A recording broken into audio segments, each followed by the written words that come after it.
Chris Mannix joins us, the Sports Illustrated senior writer. He begins a 4-city NBA podcast tour next week, beginning in Boston. Then he'll go through D.C., Brooklyn, and Philadelphia.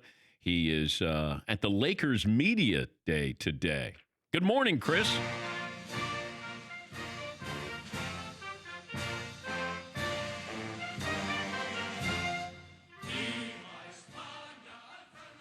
Oh, that is the triumphant sound of Spain cleaning up at the World Cup. Live like a young child, Dan, finally living up to its enormous potential. Ricky Rubio somewhere is smiling. You still have your man crush on Ricky Rubio. And on the Spaniards, getting the job done. Yeah. While the rest of the world doesn't believe in the World Cup, Spain, they come. They bring it. First of all, Spain is stacked. Of course they are. Of course they're stacked. I was wondering this at Laker Media Day. Who is the most valuable Laker this season? Maybe not the best, but the most valuable. I mean, I think it still has to be LeBron, right? I mean, he's the glue guy there. I mean, there are different types of wild cards to that team, and I think it's going to be one of the more interesting, probably the most interesting team to watch all season long. But LeBron, his health, his ability to kind of piece another team that has 50% of the roster turned over from last season, some polarizing figures, a new coach. I mean, there's a lot of pressure on him to put this whole thing together, quickly this year. But it feels like if they're going to win a championship, it'll be because of Anthony Davis's contributions. I mean, yeah. I mean, I expect LeBron to be great, but it feels like at some point this Laker team stops becoming LeBron's Laker team and it becomes Anthony Davis's Laker team, right? Yes, I agree with that, but it does circle back to LeBron and his ability to kind of allow Anthony Davis to flourish in the way he showed in New Orleans he can. And we've heard countless times, Dan, guys say, well, I'm going to take a step back. Davis is going to be the leading man. It's another thing to actually do it. And I think that's going to be a challenge for LeBron. I mean, Anthony Davis, you can certainly make a strong argument, is the best teammate he's ever had. I mean, I know Dwayne Wade was great at the time when he joined up with him, but, AD is a bona fide MVP candidate. It's going to be, LeBron's going to have to play off the ball more. I think he's going to have to do some things that are relatively new to him in his basketball career to make all that work. I mean, you say they need AD to win a championship. I get killed every year talking about the Lakers with you because I tend to be more skeptical as I was last season. But is it not more likely that the Lakers miss the playoffs than win a championship? I think that. Wait, this year? That way right now. This year. So the odds are better that they miss the playoffs than they win the championship? I would say so, yes. Wow. Okay. All right. Well, I mean, look, first of all, Davis is great. Like that's, you stipulate to that. But once again, there are more questions with this team. I will put it this way. I think there's more pathways for this team to kind of fall apart than there are for it to come together. I mean, they have enormous questions with the roster in terms of how all these pieces fit together. They still have questions at the point guard position. I mean, Rondo's the guy right now, but can he defend that position at a high enough level? You've got Dwight Howard injected into the mix, and I'm just so over, hearing Dwight Howard talk about how he's, going to do things differently this time around. It's just, I like Dwight. It just, we've heard it too many times before to actually believe it.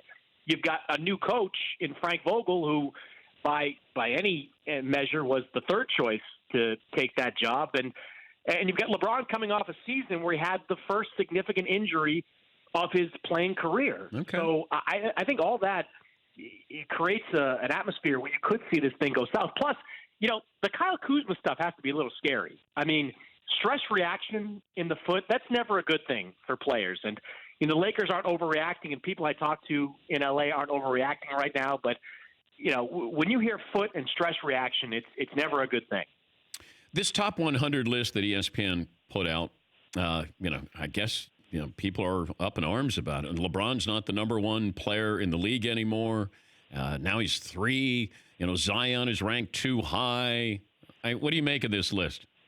I mean, it's all subjective. I mean, anyone that thinks that LeBron should be number one hasn't been watching basketball for the last couple of years. I mean, LeBron is still a guy that can flip a switch and be great for 5 minutes and better than everybody for 5 minutes. But, for 48 minutes, I think Giannis is a clear number one, and Kawhi right behind him, only because he's probably only going to play 60, 65 games in this year. I mean, you nitpick little things. I looked at the list, and I might have put, Ben Simmons a little lower, Karl Anthony Towns a little higher. I think I'd have Russell Westbrook over Paul George in that listing, but I mean, it's whatever. It's somebody's or a group of people's idea of what the top 100 is. SI does the same thing with Rob Mahoney doing that list. It's fine. Nothing was egregious that makes me all that upset. Yeah, and people said, Zion's ranked ahead of Clay, and I went, do you guys realize Clay is not going to be playing the first half of the season? That's why he's ranked higher than him. Right? He's out till probably March. So, and at that point, what's he going to look like coming back this season? You start this time next year, I'm sure Clay will be ranked higher than Zion Williamson. All right, a couple of things. We're talking to Chris Mannix. How do people get the podcast that you're going around the country, your 4-city NBA podcast? Yeah, just hoping somebody shows up, that I'm not speaking to a empty room with some of the people I have. But right now, the tickets are available on all my social media channels, Twitter, Instagram, Facebook, all that stuff. And there'll be some stuff on SI.com as we really ramp it up into next week. Okay, good. The NBA is You'll be there, right? You're coming, right? Probably. You'll try. Probably get. I want backstage passes, of course. Oh yes. If you really want that kind of content. The NBA is now total transparency. We're going to find out how tall, how short some guys are. Why did this come about that we need to know exactly how tall you are? I think the NBA, from what I have gathered, it's two things. One, it's the height that they're concerned about because it becomes sort of a goofy conversation every year. I mean, remember when, Ben Wallace was always listed like 3 inches taller than he actually was. And Kevin Durant, has often insisted he not be listed 7 feet, even though he probably is 7 feet tall. I just think they just want it to be that conversation be taken out of it. The age thing, though, is more interesting. I mean, we all saw what happened with Buddy Hield last year, where he just kind of miraculously got older when they just realized he was a year older than he was. They just want all this stuff to be accurate. There's no point in them putting it out if it's not going to be as accurate as possible. And these are not, getting accuracy here, Dan, is not difficult. I mean, you measure a guy, you get his accurate age, and you put it out there. They don't want, their official website or their official listings to be, goofily inaccurate. Well, I think people are going to be surprised at Zion Williamson's height. Yeah, I agree. What's he? I think 6'5", 6'6". I'm going to say, that I saw him on campus at ESPN when I was up there a couple of weeks ago, and I'm 6'3". I'm going to guess he might be 6'6", maybe 6'6", but he's not. People I think are looking at him like he's 6'8". And you're right about Durant never wanting to be listed as a 7-footer. Kevin Garnett didn't want to be listed as a 7-footer. Bill Walton never wanted to be listed as a 7-footer. It feels like if you're going to fit somebody into the prototypical height for a forward or a guard, like you have to be 6'3", or Durant is 6'9". He's 7 feet at least, and Walton was probably 7'2". Garnett was obviously a 7-footer. So it's interesting that we've had, Barkley was probably 6'4.5". Right. I think people are going to be surprised at a couple of these heights. And I don't think it matters. Like, it doesn't. Like in today's NBA, 10 years ago, maybe 20 years ago, if a guard wasn't 6'4" or above, you got scared about it, right? You didn't want to draft him because he was too small. Or the same thing with centers. Positions fit into a certain slot when it came to size. Nowadays, teams will regularly trot out there, lineups with 5 guys 6'6" and under. It doesn't matter. Versatility. Remember when tweener used to be a bad word? Yeah. Like you hated to oh, guys, a tweener. We can't draft him. Now everybody wants versatility at different positions. So it's just the way the game has changed. I just think the NBA doesn't want these types of conversations taking place every single year. I'll leave you with this. The G League with their new free throw rule that if you get fouled on a 3-point shot, you shoot 1 free throw and it'll count as 3. And if you are shooting a 2-point shot, you shoot 1 free throw, it'll count as 2. They want to speed up the game. Who goes to a G League game and goes, God, I wish this would speed up a little bit, or I wish this would be over soon? I mean, a G League game I go to and wish it could be over soon. I've been to a few of them. They're sometimes not the best product out there on the floor. But, I think, the NBA has got some good rules they experiment with in the G League, some of which have been implemented in the NBA.